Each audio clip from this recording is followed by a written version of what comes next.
Chapter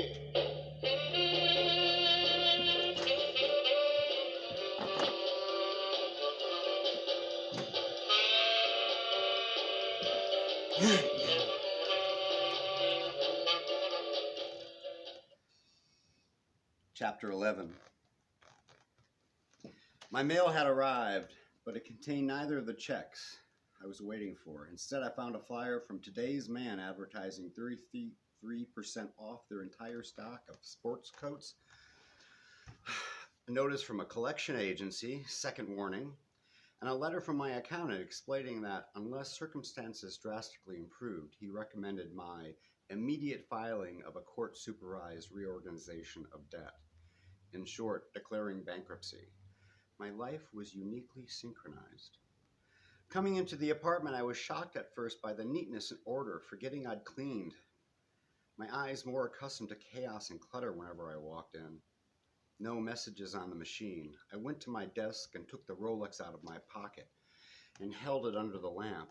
Stopped and scuffed. It looked like a cheap imitation of a cheap imitation, but it was my watch. Maybe that was the problem. I couldn't stand the sight of it.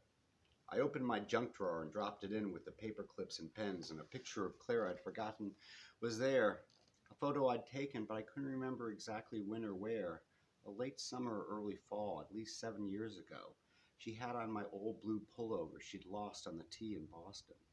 In her right hand, she held a slice of pear out to me, to the camera. Her smile was sly, her cheek dimples etched deep as dueling scars. Her wide, dark eyes brimming over with soft humor and desperate love. That was her problem in a nutshell. It was her fault.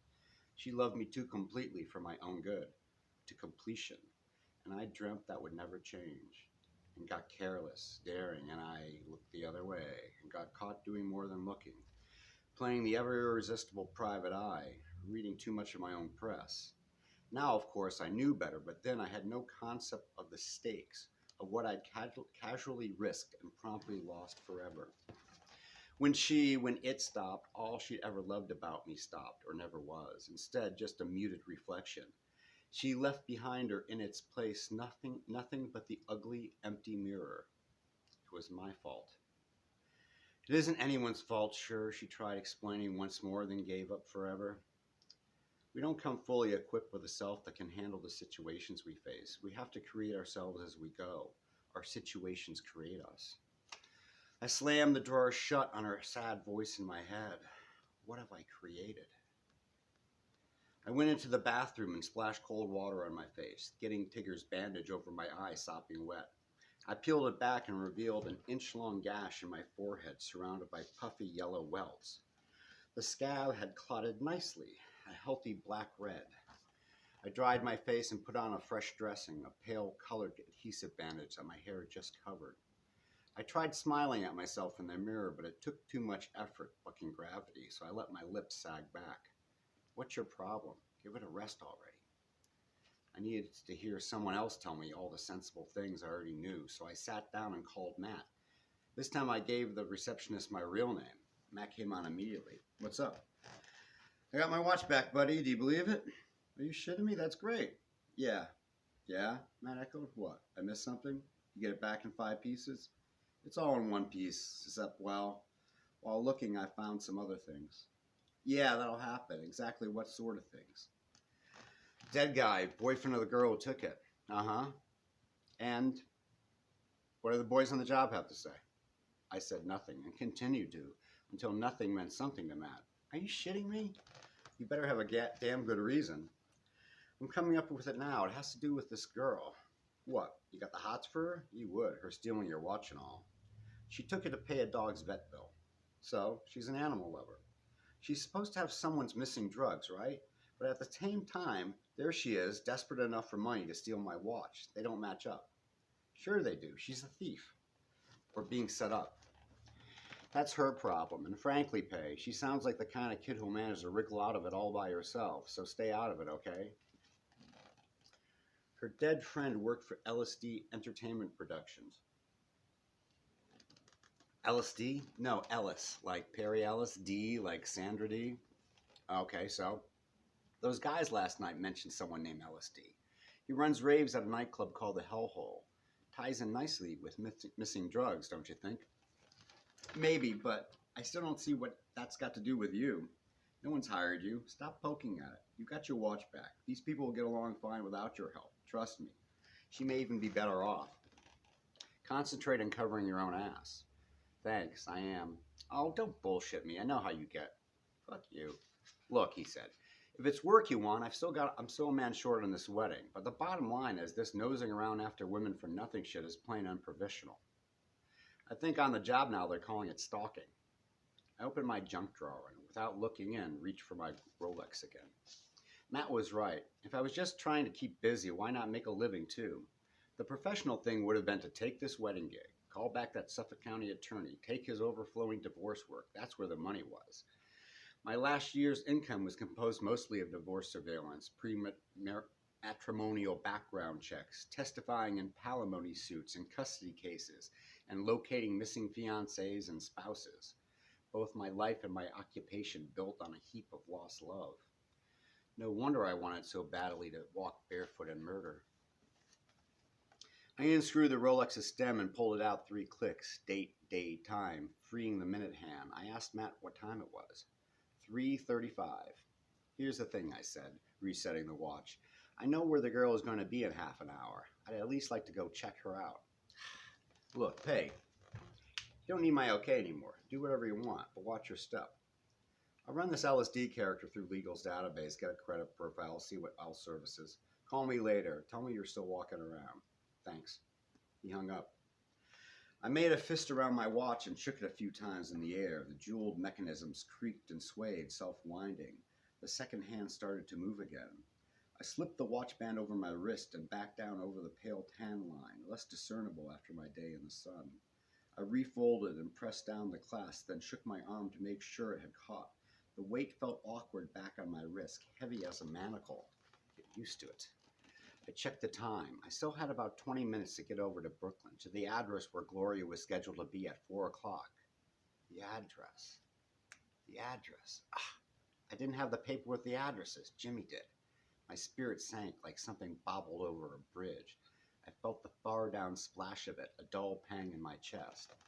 Perfect word pang, all there is left to say. Then calmly I closed my eyes and thought about it for a second, and the address came back with ease. 93 Van Brunt Street. It was all the encouragement I needed to be on my merry way. I was in the mood to make new friends. When I told the cab driver to take me to Brooklyn, we were off and surging down 2nd Avenue before the address was even out of my mouth. We caught the next 3 traffic lights in their transition from yellow to red.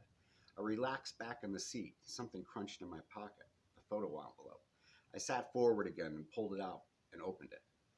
Topmost in the slender packet of prints was the photo of a man's tattooed left arm, taken too close, out of focus. The subject was fuzzy and bleached out by flash, but I could still make out the crowded lizard design that I'd seen on the dead man's body. The second photo was of his right arm, a slightly better exposure, but still blurred.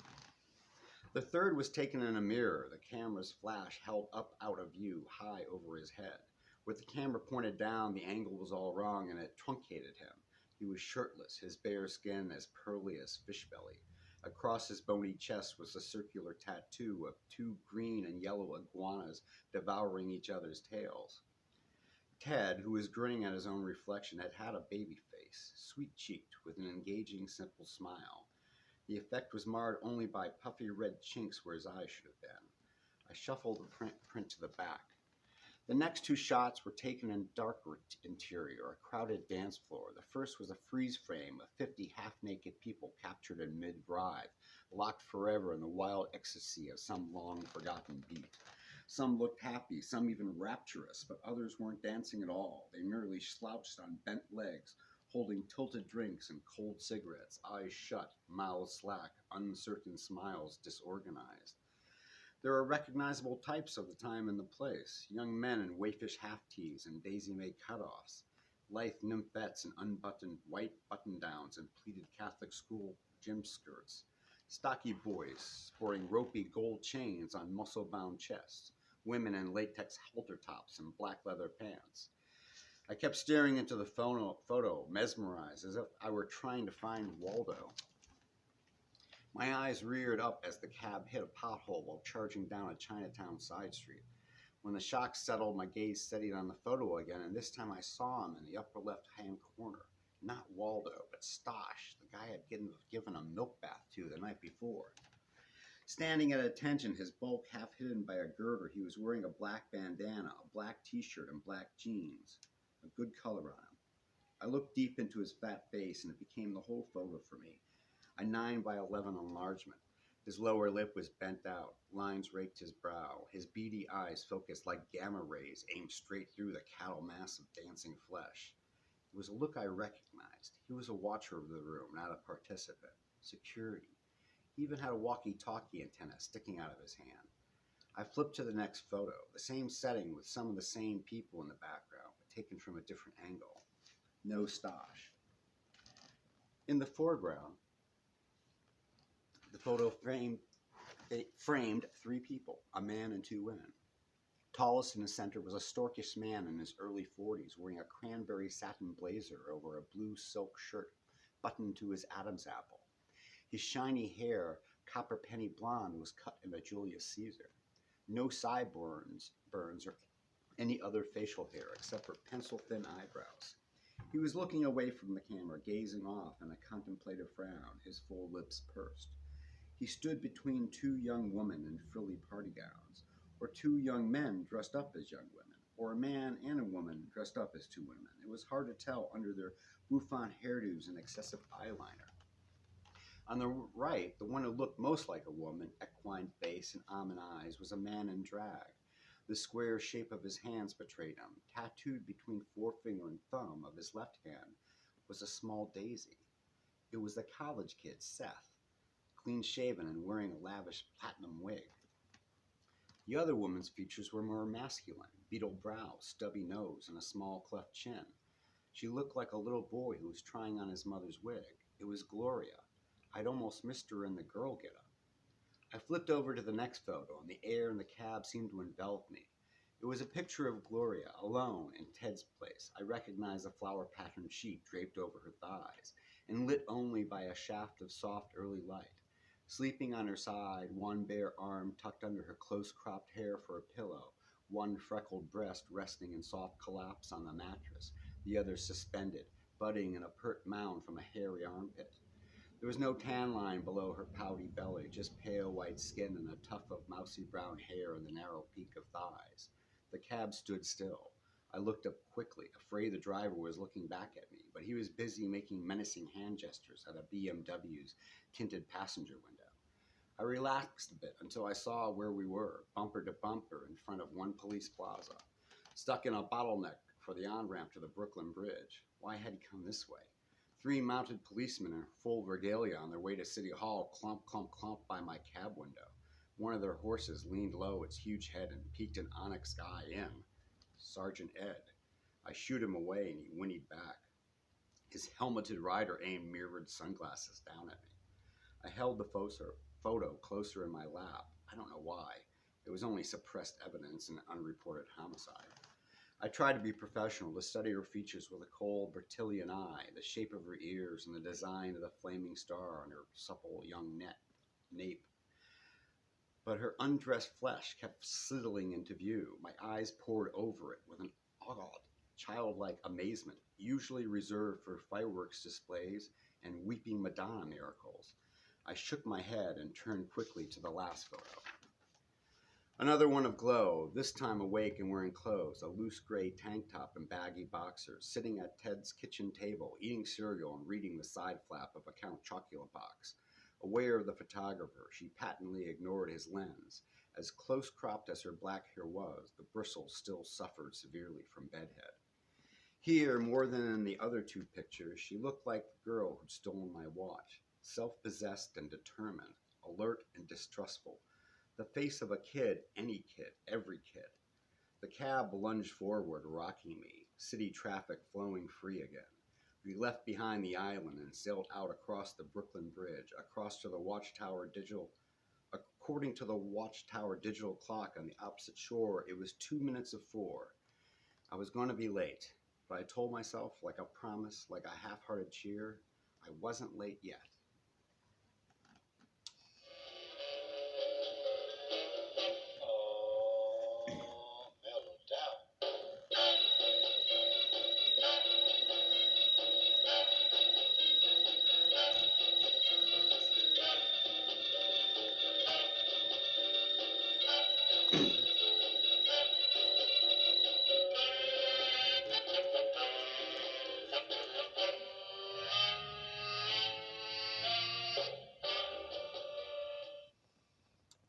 Chapter 12. The cabbie took the bridge's first off-ramp through the sprawling green of Cadman Plaza, the grounds between its high trees rich with cool shadows like dark chocolate.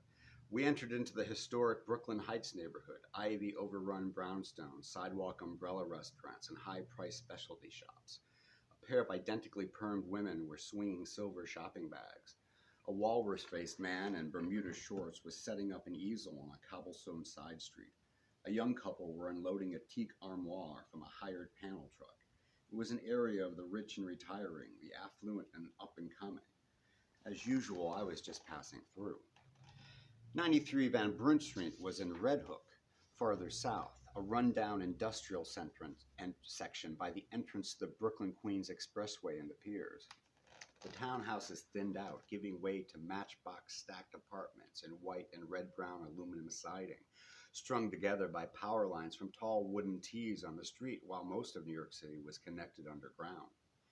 Down the side streets, glimpses of Manhattan skylight, the World Trade Center towers, and as we went deeper into Brooklyn, Governor's Island out in the bay. We drove down Hicks Street until it curved by the BQE toll booth, then turned onto Van Brunt. I had the driver take me all the way to the end, past the address. I looked over the brick building as we went by, no one in its doorway or on the sidewalk out front. A 5-story commercial space on the corner of Carroll.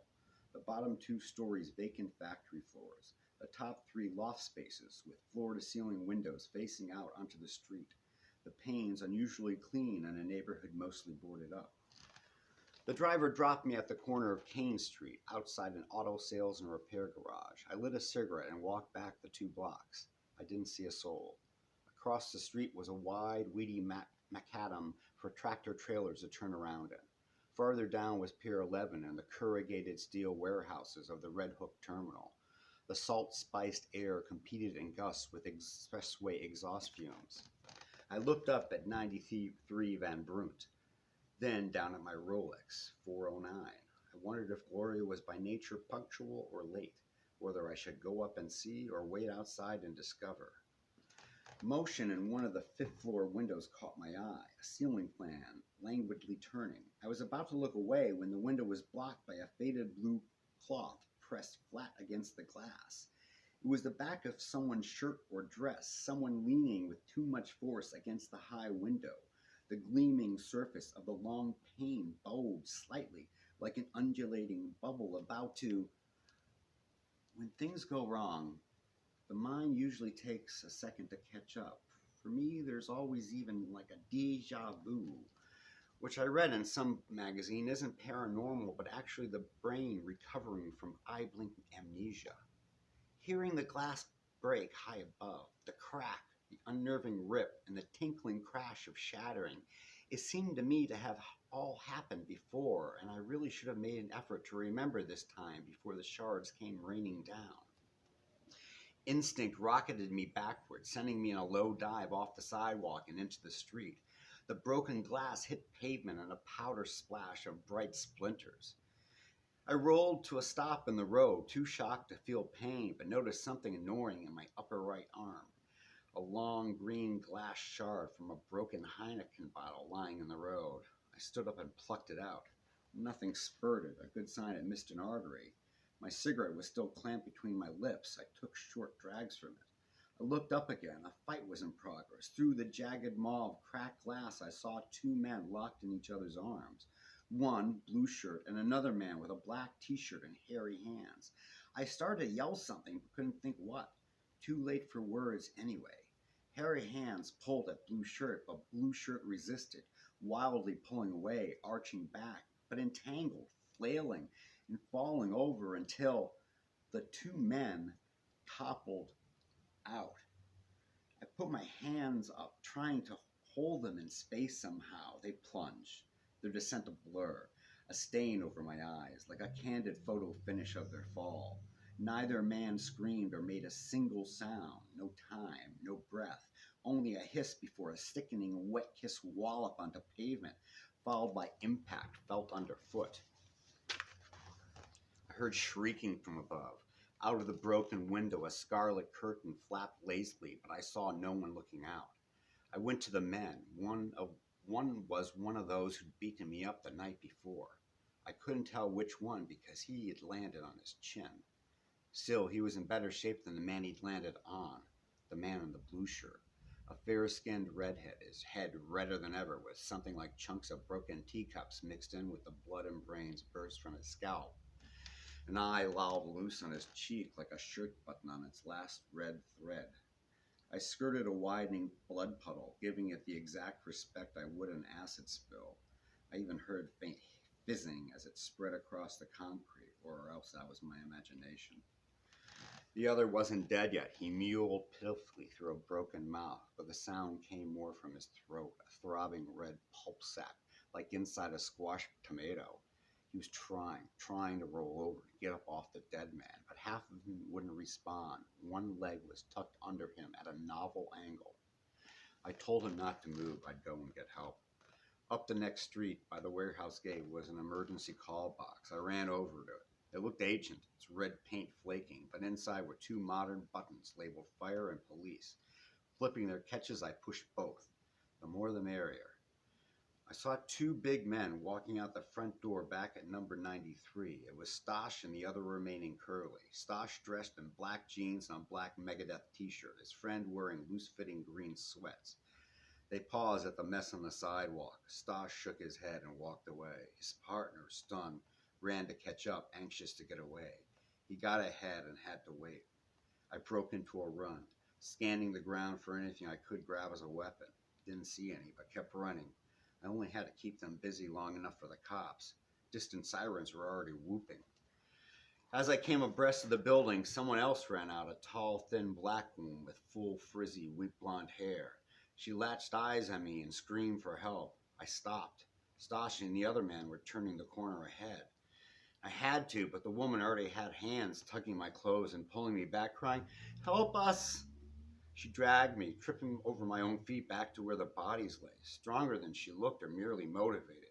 When we got alongside, she let go and dropped to her knees in the mutual gore. "Powers? Pow chops? Hold on, honey. Hold my hand, Powers."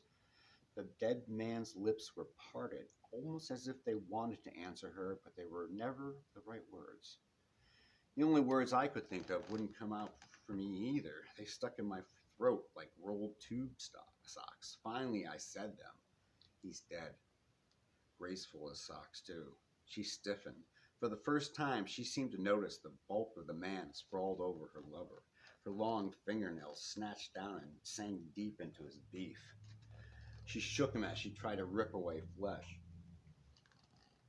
His head rolled limply on his spine, and he howled in agony, like a dog mangled in an automobile's wheel well. I grabbed and tried to pull her off, but she was angry to him. "Who is he?" I asked, letting go. She shook her head, negating everything. "They wanted Glow," she screamed. "They were waiting for Glow. Powers came out of the darkroom and yelled. Powers yelled at them, and She slammed her fists down on the broken man's back. I didn't stop her. I looked around. People were gathering, the sounds of screams bringing them out into the open.